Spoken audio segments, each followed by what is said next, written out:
Friends, एक नए video के साथ मैं प्रोफेसर सीपी मसीह हृदय के अंतःकरण से आपका स्वागत करता हूं।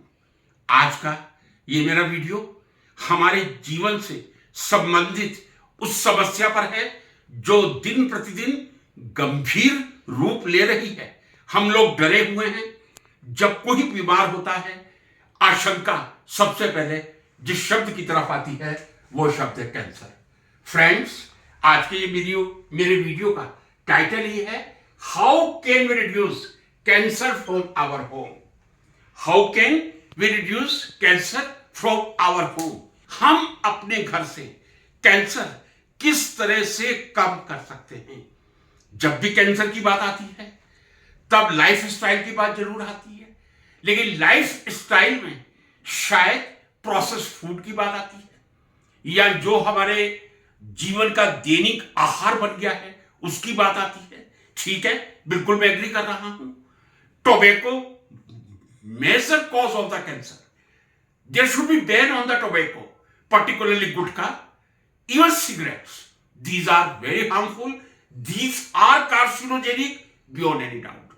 लेकिन आज जो मैं बात करने जा रहा हूं, शायद बहुत कम लोग इस चीज से परिचित होंगे कि कैंसर एक नया रोग नहीं है। जब से हम पृथ्वी पर आए हैं तभी से प्रकृति ने हमें कैंसर किसी ना किसी रूप में दिया है, लेकिन वो कैंसर का प्राकृतिक रूप किस तरह हमारे घरों की दीवारों के अंदर छुपा हुआ है, इसी को स्पष्ट करने के लिए मैंने ये वीडियो बनाया है। फ्रेंड्स, जब भी हम मकान का निर्माण करते हैं, कंस्ट्रक्शन मटेरियल लेते हैं, उसमें यूरेनियम की मात्रा आपको मिलेगी। कहीं यूरेनियम की मात्रा थोड़ी अधिक हो सकती है, कहीं कम हो सकती है।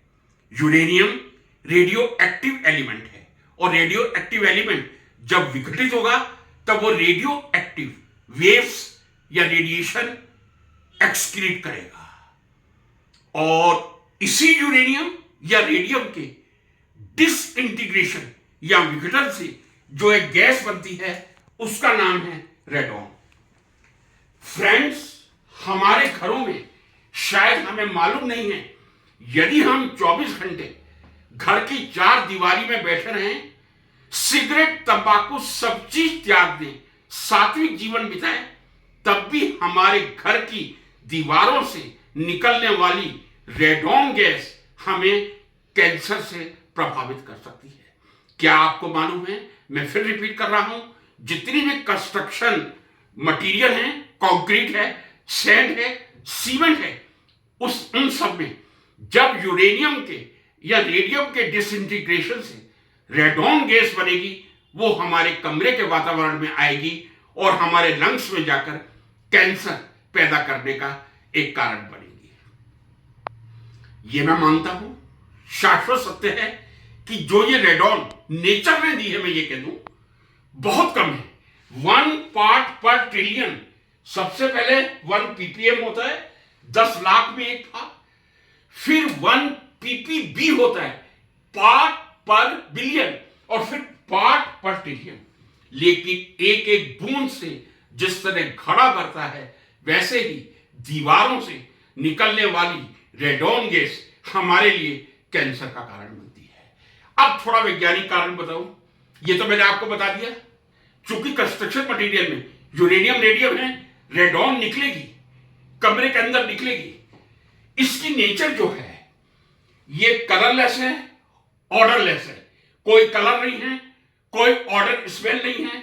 डेंसिटी इसकी एयर से बहुत ज्यादा है, 9.73 kg पर क्यूबिक मीटर, जबकि एयर की डेंसिटी है 1.225 kg पर क्यूबिक मीटर। चूंकि रेडॉन की डेंसिटी एयर से बहुत ज्यादा है, इसलिए जब दीवारों से रेडॉन निकलेगी तो वो कमरे के अंदर हवा ऊपर रहेगी, रेडॉन नीचे रहेगी। फ्रेंड्स, हमारे यहां कुछ चीजें, कई चीजें समझाने की कोशिश कुछ आध्यात्मिक के दो या दूसरे कारणों से की गई है। कहा जाता है घर में यदि क्रैक से, दीवारों में क्रैक से दरारें हैं, वो अच्छी नहीं होती। वास्तविक कारण क्या है यदि आपके कमरे की दीवार में क्रैक या दरार होगी, वहां से रेडॉन गैस का रिसाव होगा। तो क्यों मना किया जाता है कि कमरों की दीवारों पे यदि क्रैक है उसको आप तुरंत सील कर दीजिए, बंद कर दीजिए। वैज्ञानिक कारण यह है, टूटी हुई दीवार से रेडॉन गैस का स्त्राव ज्यादा होगा, क्योंकि डायरेक्ट यदि कंक्रीट हमारे संपर्क में आएगी, वो गामा रेडिएशन एमिट करके हमें कार्सिनोजेनिक ज्यादा बनाएगी। दूसरा पॉइंट मैं यहां लाना चाह रहा हूं फ्रेंड्स, क्या बेसमेंट में रहना अच्छा है या ग्राउंड फ्लोर पे या फर्स्ट फ्लोर पे? मैं हिल्स की बात नहीं कर रहा हूं, जनरल बात की जाए। शायद आपको यह मालूम है, जब हम प्लेन्स में मकान बनाते हैं, जनरली हम ग्राउंड फ्लोर पे सिंगल फ्लोर बना लेते हैं। पहले बहुत कम देखा जाता था, क्योंकि जमीन भी सस्ती थी, कि फर्स्ट या सेकंड फ्लोर बन रहा है।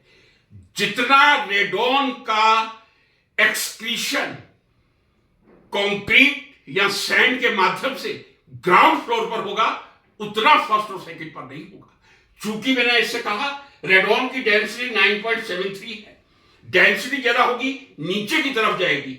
सबसे ज्यादा रेडॉन का खतरा है तो वो बेसमेंट में होगा, और जैसे आप ऊपर जाते जाएंगे रेडॉन का खतरा कम होता जाएगा। बेसमेंट में रेडॉन पाए जाने की संभावना सबसे अधिक होगी। दूसरा पॉइंट मैं आपका आकर्षित करना चाहूंगा, आज से 45 साल पहले शायद कैंसर के केस होते होंगे, डिटेक्ट नहीं हो पाते होंगे, मैं ये कह दूं, उस समय भी रेडॉन की यही स्थिति थी जो आज है। लेकिन एक अंतर था, कितने घरों में 45 साल पहले एसी लगे रहते थे और खिड़कियां बंद रहती थी। प्रॉपर वेंटिलेशन शुरू से हमारी संस्कृति में कहा गया है कि आपका घर वेल वेंटिलेटेड होना चाहिए, और इसीलिए वास्तु के हिसाब से कहा जाता है जब आप सुबह उठें आपके घर का मुख्य द्वार खुला हुआ होना चाहिए। क्यों खुला हुआ होना चाहिए? ताकि जो रेडॉन गैस कलेक्ट हुई है रात को, वो उस मेन गेट से थोड़ी डाइल्यूट हो जाए, बाहर चली जाए।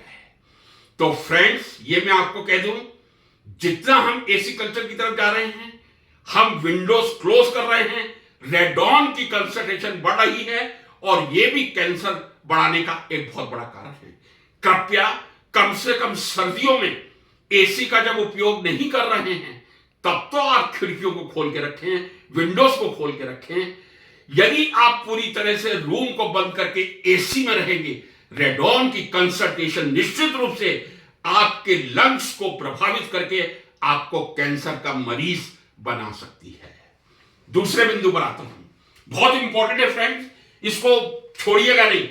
बोरवेल, इस समय तो प्रकृति ने इतना पानी बरसाया है, लगभग 75% इंडिया बाढ़ की चपेट में है। जैसे जैसे समय निकलता जाएगा, मार्च अप्रैल में आते आते फिर हमें वाटर की स्कैर्सिटी देखने को मिलेगी।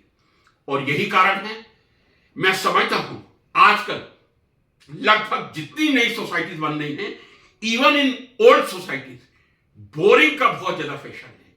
फैशन शब्द में गलत किया गया, आवश्यकता है, नेसेसिटी है।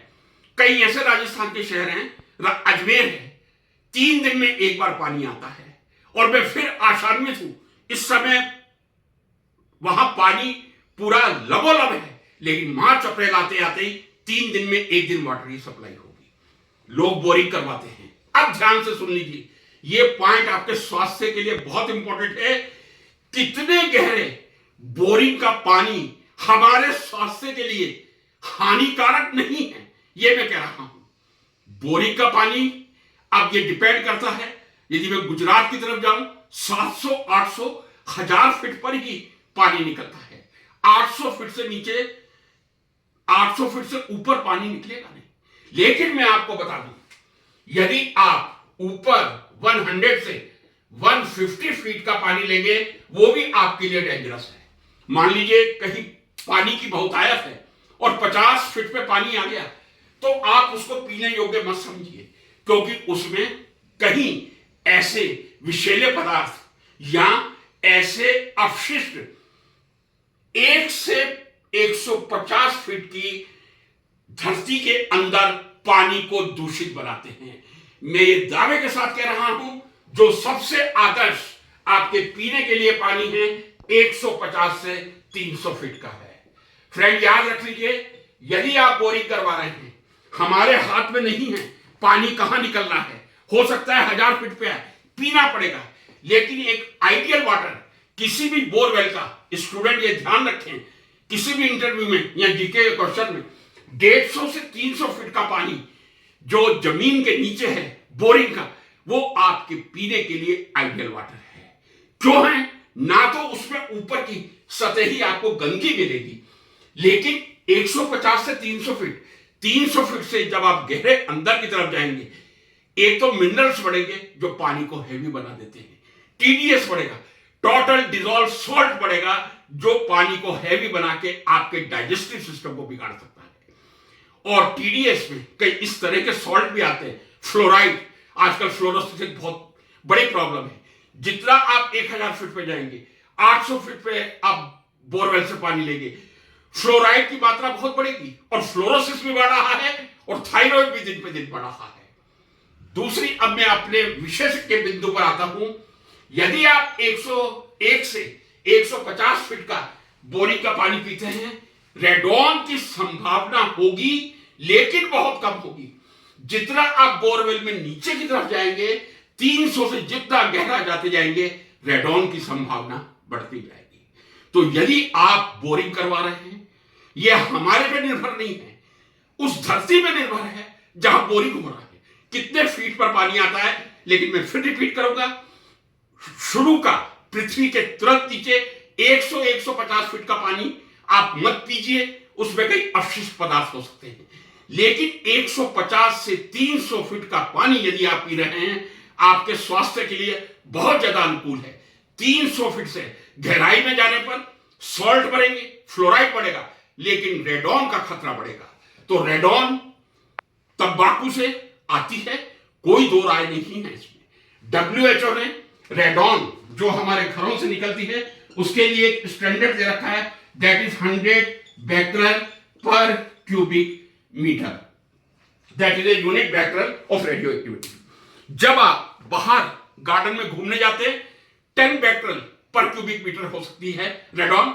घर के अंदर आते हैं तब 30 से लेके 100 तक हो सकती है, रेयरली कहीं 100 को एक्सीड कर जाती है।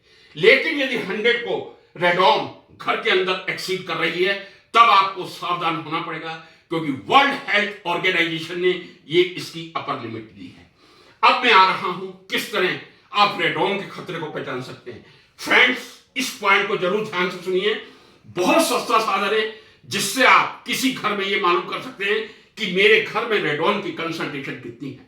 किसी भी घर के ग्राउंड फ्लोर पे, please mind it, ground floor पे एक कैनिस्टर आता है जिसमें एक्टिवेटेड चारकोल होता है, that is a form of carbon. Activated charcoal से भरा जो डिब्बा होता है, बॉक्स होता है, उसको कैनिस्टर कहते हैं। आप एक कैनिस्टर लीजिए, लगभग 3000 रुपए का आपको मार्केट में मिल जाएगा। आप उसका ढक्कन खोल के सारी खिड़कियां बंद करके कहीं कोने में रख दीजिए। मैं फिर आपसे कह रहा हूं, ग्राउंड फ्लोर पे रखें या बेसमेंट है तो बेसमेंट में रखें। यदि बेसमेंट है और ग्राउंड फ्लोर पे रखेंगे तो इतना आपको सही मेजर नहीं देगा। बेसमेंट है तो उस पर रखिए, बेसमेंट आपके घर में नहीं, आप ग्राउंड फ्लोर पे रखिए, उस डिब्बे को खोल के रख दीजिए। जितने रेडॉन से गामा रेडिएशन एमिट होंगे वो सारा एक्टिवेटेड चारकोल एब्जॉर्ब कर लेगा और आप किसी भी लेबोरेटरी से गामा रेडिएशन स्पेक्ट्रोस्कोपी से यह मालूम कर सकते हैं कि आपके घर में रेडॉन की कंसंट्रेशन 30 becquerel पर क्यूबिक मीटर है, 80 है या 100 becquerel पर क्यूबिक मीटर है। ये एक ऐसा छुपा हुआ कैंसर का कारक है, शायद हम परिचित नहीं होते। हमारे मकान के कंस्ट्रक्शन मटेरियल में उपस्थित यूरेनियम और रेडियम से जो रेडॉन गैस बनती है वो सदा के लिए हमारे के घरों में बस जाती है। सबसे पहले मैं फिर रिपीट करूंगा, जितना हो सके घर का वेंटिलेशन बढ़ाइए, खिड़कियों को खोल के रखिए। ये जो आजकल खिड़की बंद रखने का एक ट्रेंड आ रहा है, ये कैंसर को बढ़ा रहा है, क्योंकि रेडॉन की कंसंट्रेशन बढ़ेगी। क्यों बढ़ेगी? क्योंकि रेडॉन की डेंसिटी 9.73 है, एयर की 1.225 है, 8 टाइम्स ज्यादा है। तो फ्रेंड्स, कम से कम आप तंबाकू के सेवन को रोककर घर में रेडॉन को मेजर करके स्टेप लेकर कैंसर के खतरे को कम कर सकते हैं। यही जानकारी देना आज के इस वीडियो का मेरा लक्ष्य था। नमस्कार।